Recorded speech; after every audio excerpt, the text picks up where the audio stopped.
It was a stormy evening in Ravenbrook when Alexander Belgrave stood at the window of his family's mansion, gazing down at the town that had bowed to his family for generations. The rain lashed against the glass, a mirror to the turmoil brewing inside him.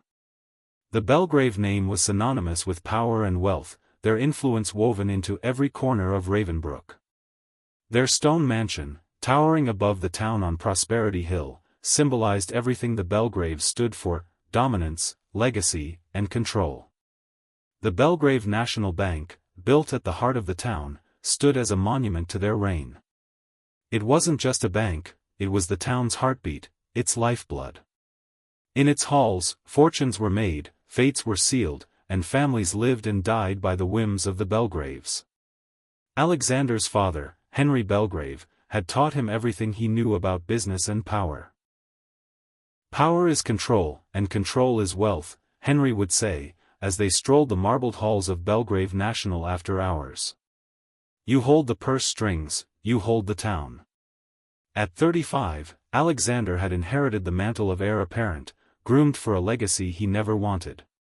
He had attended Harvard Business School, earned his place as a junior executive at the bank, and had been given everything the world could offer. But it was never enough. He felt like a puppet with strings being pulled by his father's iron hand. His entire life had been a facade, a smile painted on a mask, but behind it, there was nothing but emptiness. Tonight, his father had invited him to discuss the next big move, the Harrington acquisition, a deal that would stretch Belgrave influence beyond Ravenbrook's borders. Henry's enthusiasm was palpable. "This deal will secure our place as the most powerful banking family in the state. You're ready for this, son. It's your time." But Alexander wasn't sure anymore. His father's blind ambition had made him question everything he thought he knew about their family and their wealth. For the first time, he was questioning whether he wanted to inherit a kingdom built on deception. Eleanor Pierce had spent the last decade of her life preparing for this moment. Raised in the working-class district of Ravenbrook, she had always been keenly aware of the chasm between the Belgraves and everyone else. Her father, Robert Pierce, had worked as an accountant at Belgrave National for years, a man of integrity, until the day he was accused of embezzlement. A charge he had always vehemently denied, right up until his death. Her mother would whisper the truth to her when they were alone: "They framed him. Your father found something at the bank, something they couldn't afford to let him expose. They destroyed him." Her father's disgrace had haunted Eleanor throughout her life, fueling a fire within her to seek justice. Her journey had led her back to the heart of the Belgrave Empire. She had clawed her way into a job at Belgrave National, working in the records department, a position few paid attention to, but one that gave her access to the bank's most sensitive documents. Her fingers trembled as she sifted through old ledgers, searching for the smoking gun she knew was hidden somewhere in the bank's archives. She had spent years preparing for this. She wasn't just looking for evidence to clear her father's name, she was looking to bring down the entire empire. One rainy afternoon, she found it, a ledger with the initials CB, Clarence Belgrave, the founder of Belgrave National. But the ledger was newer than anything she'd expected. As she opened the pages, her heart raced. There it was, detailed transfers to offshore accounts, hidden loans, manipulated financial records. But alongside these were more sinister notations: RP, Robert Pierce, targeted for exposure. The evidence was clear. The Belgraves had framed her father, but they had also used their position to manipulate the financial world in ways that stretched far beyond Ravenbrook. This was bigger than her father's name. This was about the power the Belgraves had used to ruin lives, including her father's. The first security alert came late at night. Alexander was alone in his office, his thoughts a storm of doubt and confusion, when the notification pinged on his phone. Someone had accessed the secure archives, a breach of protocol. Alexander frowned, not fully understanding why the alert concerned him so much. He had always been on the other side of these security systems, not the one monitoring them. He pulled up the footage. His stomach twisted when he saw Eleanor Pierce standing in the restricted archives, her face taut with focus as she took photos of the ledger. His instincts kicked in. Something about her, her determination, her focus, felt wrong, but it also felt like the first real spark of rebellion he'd seen in years. He quickly ran a background check on her. Heir Pierce. Impeccable credentials. Hired 2 years ago. Strong performance reviews. But there was something else, an unsettling connection. Her father had been the man accused of embezzlement all those years ago. The same man who had been framed by the Belgraves. His heart pounded in his chest as a chilling realization took root. Could she be seeking revenge? Or had she uncovered something bigger? The next day, Alexander couldn't shake the unease. He had to know what Heir had found. He needed answers, answers that his father would never give him. He texted her. "We need to talk. Tonight. Come alone." The meeting took place in the dimly lit back alley of a small cafe. Heir arrived cautiously, her eyes scanning for threats. She had trusted no one since the day her father died in disgrace. But there was something in Alexander's message that made her hesitate. Something she couldn't ignore. "Ms. Pierce," Alexander greeted her, his voice steady, but his eyes were intense, searching. "I know what you found." Heir's heart skipped a beat. She had expected confrontation, perhaps even threats, but not this soft, questioning tone that seemed to hold more depth than she anticipated. "You know what I found?" she asked, her voice cool, controlled. "I know about the ledger," Alexander replied. "I've seen the entries. I know what happened to your father. It wasn't him. It was us. My family." Heir's breath caught in her throat. This was not what she expected. She had anticipated deceit, manipulation, but not this raw honesty. Alexander Belgrave wasn't just the heir to the Belgrave Empire, he was beginning to realize that the empire he had inherited was built on lies. "What are you suggesting?" Heir asked, her mind racing. "I'm suggesting we work together," he said, his voice steady. "I want to stop my father. I want to stop this, all of this." Over the next few days, Heir and Alexander worked in secret, combing through more records, piecing together the evidence of financial fraud, bribery, and manipulation that stretched back decades. The Belgraves had used their position to control the town, the businesses, and the political system, but now they were being exposed. The weight of their discoveries was overwhelming. Alexander felt the walls closing in on him as his father's empire crumbled. But there was no going back now. They had to move quickly before Henry Belgrave could enact damage control. "You know my father will stop at nothing to protect this legacy," Alexander said one night, the stress of their situation weighing on him. "If we don't act now, the evidence could disappear." Heir nodded. "We need to expose everything, before the Harrington deal goes through. If we don't, the Belgraves will be untouchable again." They decided to go public. But the challenge was more than just exposing the truth, it was about surviving the fallout. The federal investigation came like a storm. Agents flooded the Belgrave National Bank, seizing documents, arresting board members, and conducting interviews. Henry Belgrave fought back with all his might, but the walls were closing in on him. He was no longer the man who controlled Ravenbrook, he was the man whose empire was unraveling before his very eyes. As the story broke, Ravenbrook streets buzzed with excitement. Belgrave Empire falls. Federal indictments filed against banking dynasty. The Belgraves, once untouchable, were now on the defensive, their legacy hanging by a thread. The Belgrave mansion, once a symbol of power, now felt like a tomb. The eagle above the entrance, a symbol of their family crest, seemed to mock them. The fallout was swift and unforgiving. The Belgrave family was torn apart. Henry Belgrave was arrested, and the bank was seized by federal authorities. Alexander, who had once been the heir to the empire, stood alone, his name forever linked to the destruction of the dynasty he had inherited. Eleanor's father's name was finally cleared. She stood at his grave, the weight of years lifting off her shoulders. "We did it, Dad," she whispered, placing a flower on the headstone.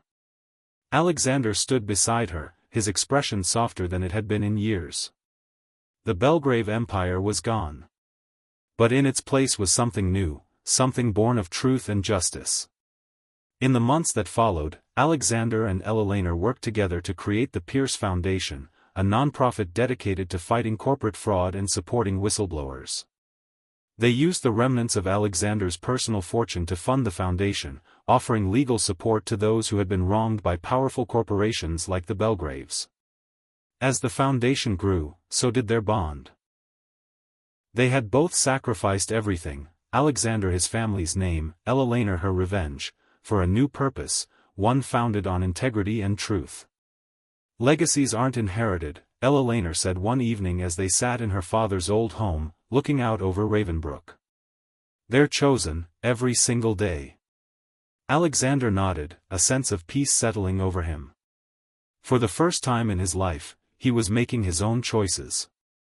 And they weren't dictated by family expectations, they were his, and his alone.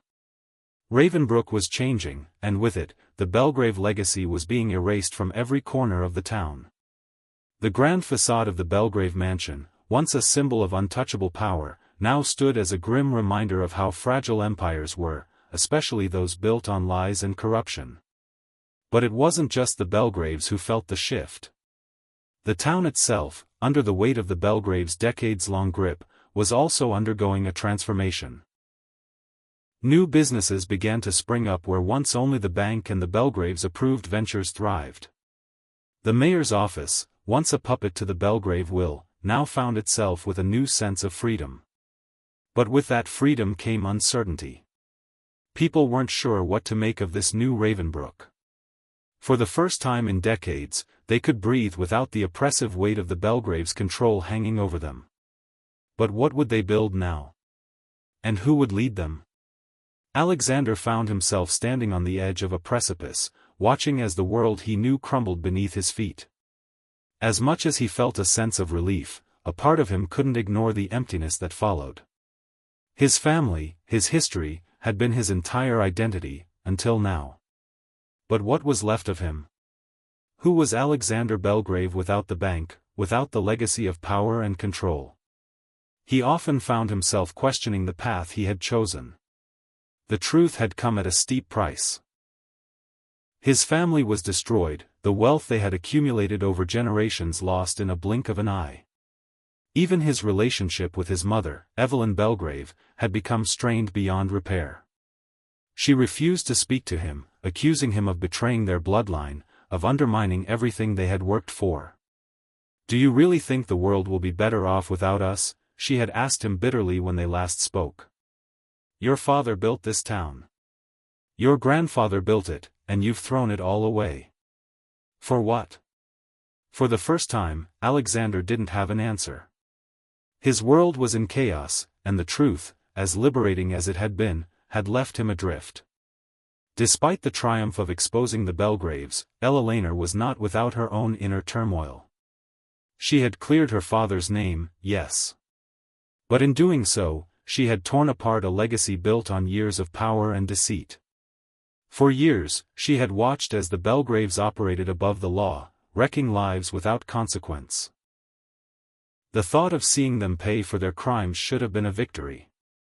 But now, as the dust settled and the legal process unfolded, Eleanor found herself grappling with a haunting feeling. The Belgraves weren't the only ones who had paid the price. She had lost something, too. She had lost her innocence in this fight. The Eleanor Pierce who had once been driven solely by the desire to clear her father's name was no more. She had seen too much, learned too much, and in doing so, had become someone she never thought she would be, someone willing to destroy everything for justice. But was it worth it? She sat in her small, sparsely furnished apartment, gazing out the window at the still streets of Ravenbrook, contemplating the price of revenge. She had taken down the Belgraves, but at what cost? She had been consumed by the fight, by the pursuit of justice, but what was left when all the dust had settled? Maybe there's more to life than this, Eleanor whispered to herself, the weight of her father's death still pressing on her chest. Maybe I've sacrificed too much. Alexander's call interrupted her thoughts.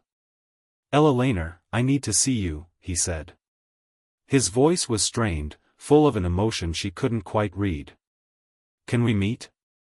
They met at Riverside Park, the morning mist still lingering over the river as Eleanor arrived. She was surprised to see Alexander there, looking disheveled in a way she had never seen before. His tailored suits, once his armor, seemed to weigh him down now. His posture was hunched, as if carrying the burden of his family's downfall had drained all the life from him. Thank you for coming, he said, his voice low. I wanted to talk.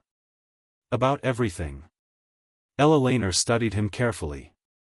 She had been through so much since their alliance had begun. She had trusted him, and in some ways, he had proven that trustworthy. But now, she couldn't shake the feeling that things were shifting between them. What had once been an alliance built on shared purpose was beginning to feel like something more complex. Talk about what? She asked, the sharpness in her voice betraying the uncertainty she felt. We've done what we came to do. The truth has come out, and the Belgraves have paid for their crimes. Alexander didn't immediately respond. Instead, he sat down on the park bench and looked out over the water. I thought that once we exposed them, everything would be better. That I'd feel better. And do you? No, he admitted. I don't. Eleanor's heart tightened at the admission. For so long, she had seen him as the villain, the heir to the dynasty that had ruined her family. But now, she saw him differently. His vulnerability, his conflict, his struggle with the consequences of their actions, all of it revealed a side to him she hadn't anticipated. I don't know who I am anymore, Alexander continued, his voice cracking. All I ever knew was how to protect the family, how to protect the empire. But now, I'm just another man with nothing to fall back on. I destroyed my family for the truth, but I can't help but wonder if it was the right thing to do. Eleanor was quiet for a long time. She hadn't expected this conversation, hadn't expected him to open up to her like this. She had always seen him as the enemy, the heir to the empire that had destroyed her father. But now, she saw a man who was struggling to rebuild himself, just as she was. She didn't have all the answers, but she knew one thing for sure, they had both given up everything for justice, and now they needed to figure out what came next. I think we both need to figure that out, she said quietly. But I can't do it alone. And I don't think you can either. The next few weeks passed in a blur of work and reflection. The Pierce Foundation grew rapidly, its mission clear, to protect whistleblowers and fight corporate corruption. But as Eleanor and Alexander worked together, they began to realize that the Foundation's true strength didn't lie just in exposing the truth, it lay in empowering those who had been silenced. As the Foundation took shape, so did their relationship. The months of working side by side, the shared struggles, and the moments of vulnerability had changed them both. What had started as an alliance had become something more. They had become partners in more ways than one. One evening, as they sat in the office late, surrounded by stacks of paperwork and a growing sense of accomplishment, Alexander turned to Eleanor. We've come a long way, he said, his voice soft. And I know we still have a long way to go. But I've never felt this right before. Eleanor smiled, her eyes meeting his. Neither have I, she admitted. Maybe this is what we were meant to do all along. The sun was setting over the town of Ravenbrook as they stood together, watching the world they had helped shape begin to change before their eyes. The Belgrave legacy might have crumbled, but in its place, something new and better was being built, a future of honesty, integrity, and hope. Do you think we'll ever be able to truly erase the past? Alexander asked. Eleanor thought for a moment, then shook her head. No. But we can build a future worth remembering. And with that, they walked into the future, side by side. Epilogue, a new legacy. A year passed since the fall of the Belgrave Empire. Ravenbrook was different now, unrecognizable in the best way. New businesses had flourished, and for the first time in decades, people were beginning to feel a sense of control over their own lives. The Pierce Foundation had funded dozens of legal battles, providing support for those brave enough to speak out against corporate corruption. And in the quiet, unspoken corners of the town, people whispered about the two individuals who had brought it all down, Eleanor Pierce and Alexander Belgrave. But perhaps the most significant change of all was in Alexander himself. Once the heir to a dynasty of deceit, he had reinvented himself, not as a member of the Belgrave family, but as a man who had chosen to build his own legacy. A legacy of truth, redemption, and justice. As for Eleanor, she had finally found peace. She had cleared her father's name, exposed the corruption that had plagued Ravenbrook for decades, and built something meaningful in the process. She had not just sought revenge. She had sought justice. And in doing so, she had found her own place in the world. Together, they had created a legacy that would last, not because of wealth or power, but because it was built on the one thing that could never be taken away: integrity. Though the Belgrave Empire had fallen, Ravenbrook's transformation was not as easy as it seemed.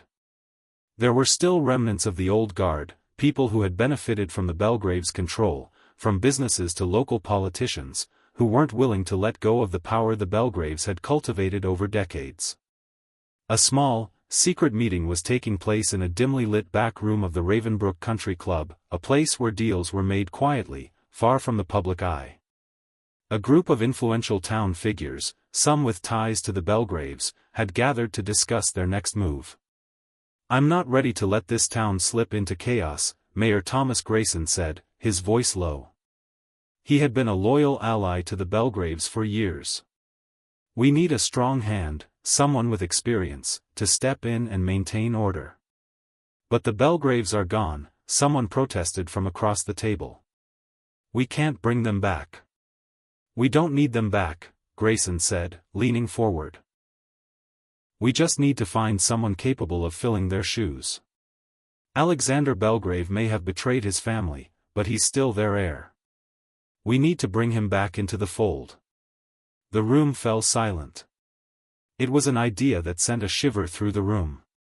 The notion of coaxing Alexander back into his rightful place as the head of the town's financial empire was enticing to those who had thrived under the Belgraves' rule. Despite Alexander's departure from the Belgrave legacy, he still felt the pull of Ravenbrook, the town he had spent his life trying to escape. As the days wore on, the same voices that had once whispered in the halls of power were now trying to seduce him back into the fold. Alexander began receiving letters, anonymous ones, messages from old allies of the Belgraves. Some urged him to return, to rebuild the empire he was born to lead. Others were more menacing, warning him that without the Belgraves, the town would descend into chaos. But Alexander had a new vision now. His time with Eleanor had opened his eyes to the corruption that had been embedded in Ravenbrook for far too long. The weight of his family's past, and the sacrifices he had made to expose the truth, weighed heavily on him.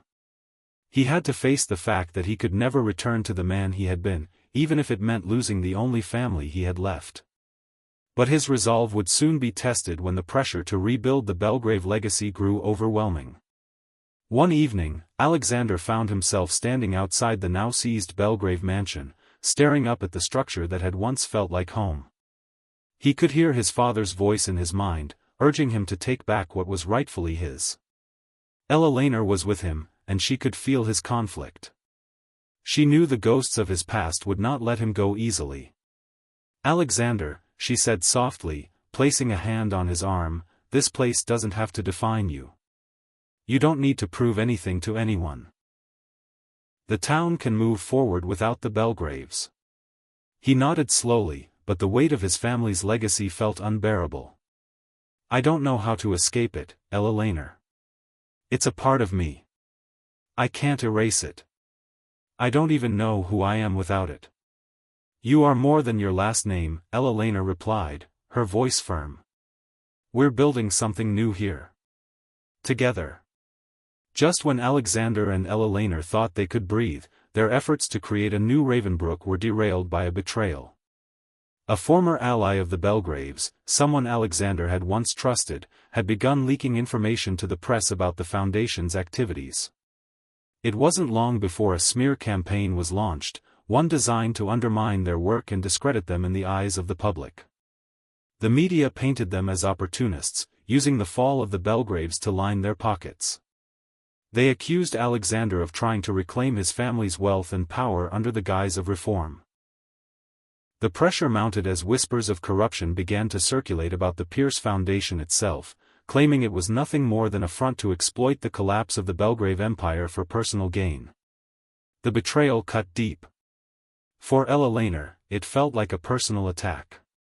She had worked tirelessly to clear her father's name, and now, just as they were starting to see change, their foundation was under attack. This is exactly what I was afraid of, Elelena said, pacing in their small office. They'll stop at nothing to take us down. We're going to lose everything. Alexander stood by the window, staring out at the city he had tried to change. We have to keep going. We can't let them win. But doubt lingered in his voice. He had never been more uncertain of the road ahead. In the wake of the smear campaign, Alexander and Elelena realized they couldn't fight this battle alone. The town needed a new kind of leadership. One that didn't come from the old Belgrave power brokers or politicians who had been compromised by years of corruption. They needed to build alliances with the people of Ravenbrook who had suffered the most from the Belgrave's reign.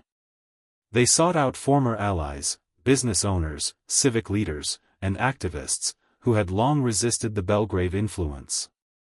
Together, they formed a coalition determined to expose the truth about the town's corruption and rebuild it from the ground up. But this wasn't just about taking down the old guard, it was about creating a new vision for Ravenbrook, one where everyone had a stake in its future. One evening, as the coalition gathered to discuss their strategy, Elelena stood before the group, her voice strong. We're not just fighting for justice. We're fighting for a future where power doesn't rest in the hands of a few, it rests in the hands of everyone in this town. The room erupted into applause. It was a small victory, but it was a victory nonetheless. The coalition's efforts were beginning to bear fruit. Ravenbrook was starting to take notice. The press, once skeptical of Alexander and Elelena's intentions, began to turn in their favor. The public's trust in the Belgraves was shattered beyond repair. People began to demand accountability from the town's leaders. But just as they were gaining momentum, another challenge emerged. Henry Belgrave, still holding on to the remnants of his empire, attempted to reclaim control. He used his remaining influence to pull strings behind the scenes, using political connections to stir up unrest and sow division within the coalition. Elelena and Alexander's biggest challenge was no longer just the past, it was the future. The battle for control of Ravenbrook had only just begun. The tension reached its boiling point when Henry Belgrave made a final move to regain control of the town. With an elaborate scheme involving bribery, blackmail, and threats, he attempted to sway key political figures to his side, staging a coup within the city council. Alexander, knowing this was their final chance to protect Ravenbrook's future, made the difficult decision to confront his father once and for all. It was a night of high drama. In a private meeting, face-to-face with Henry for the first time since the Belgrave Empire's collapse, Alexander stood firm. You think you can control this town again, father? Alexander's voice was cold, his eyes unwavering. I've watched you destroy lives for years. But I won't let you destroy the future of Ravenbrook, too. Henry, ever the manipulator, smirked. You think you're better than me? You can't escape the Belgrave bloodline, Alexander. You were born to lead. But Alexander didn't waver. No. I'm not my father, and I'm not you. This town will rise without us. With Henry Belgrave's final defeat, the town of Ravenbrook was free. Truly free, for the first time in decades. The coalition had successfully wrested control from the remnants of the old guard. The future of Ravenbrook no longer lay in the hands of a corrupt family dynasty, but in the hands of those who had fought for its rebirth. Eleanor and Alexander, their bond stronger than ever, watched as Ravenbrook began its long journey of healing. The Pierce Foundation was thriving, providing support to communities affected by corporate corruption and bringing true reform to the town.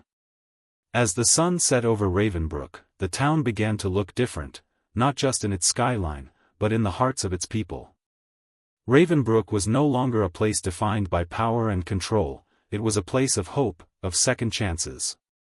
Eleanor looked at Alexander, her expression one of quiet triumph. "We've done it," she said softly. "Together," he replied. And with that, the future of Ravenbrook had finally been shaped. Not by the weight of its past, but by the hands of those who had chosen to build a new legacy. This expansion introduces new characters, conflicts, and moments of introspection, creating a more complex story. The struggle against the remnants of the Belgrave influence continues to challenge Alexander and Eleanor, forcing them to confront their pasts and their ideals. Ravenbrook had begun to stabilize, but the scars of its past were not easily erased. The Belgrave legacy was deeply embedded in the fabric of the town, and though the financial empire had crumbled, the influence it had over its people remained lingering in the air. The wounds left by the Belgrave's years of manipulation ran deep, especially among the lower classes who had borne the brunt of their control. Eleanor and Alexander were aware that the work of rebuilding the town had only just begun. It wasn't enough to dismantle the power structure. They needed to heal the social fabric that had been torn apart by years of exploitation. The Pierce Foundation had become a symbol of that healing process, offering support to those whose lives had been destroyed by corporate greed. They were slowly making a difference, but the work was harder than they expected. Trust had to be rebuilt, and the people who had been disempowered for so long had to be given a voice. One afternoon, while working at the Foundation's office, Eleanor turned to Alexander, who had been reviewing documents. "Do you think they'll ever forgive us?" she asked, her voice quietly unsure. "They have to," Alexander said, looking up at her. "We're doing the right thing. But forgiveness doesn't come easily. And I know I still have a long way to go to make up for my family's mistakes." Eleanor nodded, understanding the weight of his words. "And so do I. My father, his name will be remembered, but the people still need to know the full truth about what happened. The town needs to heal." As the foundation grew, Alexander began receiving invitations from all corners of Ravenbrook. Political figures, business leaders, and former allies of the Belgraves reached out to him, trying to win his favor or influence his direction. The same people who had once admired the Belgrave dynasty now saw Alexander as a powerful figure capable of bringing Ravenbrook back to its former glory. Despite his initial resistance, Alexander found himself at a crossroads. The power vacuum left by the Belgraves had created a dangerous moment, one where people sought to fill the void left behind by the dynasty's collapse. The temptation to seize power was overwhelming, especially for someone who had been raised to lead. The first real test came when a powerful local businessman, Arthur Westbrook, invited Alexander to a private dinner at his sprawling estate. Westbrook had been a loyal supporter of the Belgraves for years, but with their fall, he needed someone new to align with. "I see a lot of potential in you, Alexander," Westbrook said over dinner, his eyes glinting in the candlelight. "Ravenbrook needs strong leadership, and you're the one who can give it to them. People want to believe in something again. You can give them that. You can restore the power that the Belgraves once had." Alexander felt the pull of the offer, a desire to reclaim control over the town he once thought he could escape. But as he stared into Westbrook's eyes, he remembered the words Eleanor had said to him, about not repeating the same mistakes, about not letting the past define their future. "No," Alexander said quietly, his voice firm. "I won't be part of that old game. The people don't need more power games. They need trust, transparency, and real change. Westbrook's smile faded, but Alexander stood his ground. This wasn't about power. It was about building a foundation that would stand for something greater than the Belgraves ever had. Despite his rejection of Westbrook's offer, the pressure to re-enter the world of Ravenbrook politics did not abate. The town's power brokers weren't ready to let go of the old ways. But just as Alexander was beginning to feel like he was fighting an uphill battle, an unlikely ally appeared. Martha Caldwell, the mayor of Ravenbrook, had long been considered a figurehead, someone who had benefited from the Belgraves' control but never fully embraced their methods. She had always quietly resisted the corruption, but now, with the fall of the Belgraves, she was looking for a way to usher in true change. "I never thought I'd say this," Martha said to Alexander one evening as they met in her office. "But we need you. The town needs your leadership, real leadership. You're the only one who can unify the people and show them that Ravenbrook doesn't have to be defined by the Belgraves anymore." At first, Alexander hesitated. "I'm not the one to lead. I'm still figuring out who I am without the Belgraves." "I get that," Martha replied, her voice soft yet strong. "But you've already shown the town that change is possible. That's a gift, Alexander. You have a chance to be part of something bigger. Something that will last. And the people know it. They respect you for what you've done with the foundation. They trust you." Martha's words struck a chord. As much as he had tried to resist the pull of the past, he realized that perhaps he could use his position, not for power, but for reform. And with Martha's help, they could build a Ravenbrook where everyone had a voice. With Martha Caldwell's support, Alexander began to slowly immerse himself in the political landscape of Ravenbrook. But instead of seeking power, he sought to reform the system from within. Together, they worked to create policies that would empower local communities, improve education, and ensure that corporate interests didn't control the town's destiny. The road was far from easy. There were constant struggles with those who still clung to the old ways, those who wanted to restore the power that had once belonged to the Belgraves. But Alexander and Ella Laner's vision for Ravenbrook was clearer than ever.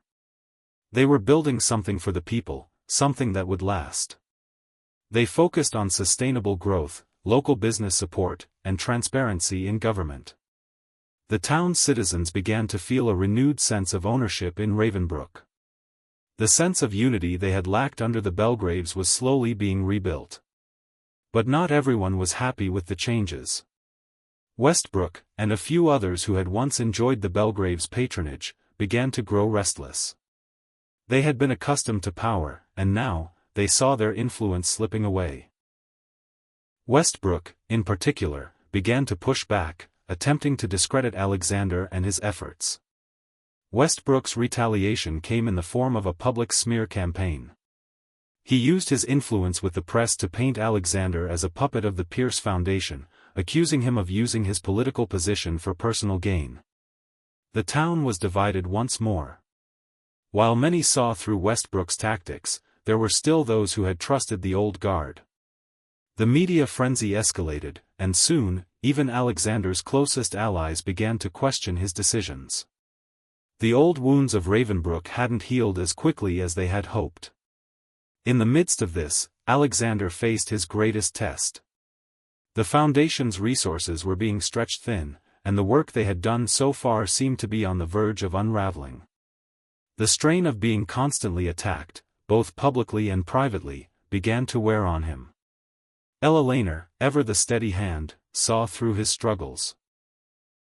"This isn't easy," she said one evening, her voice low but supportive.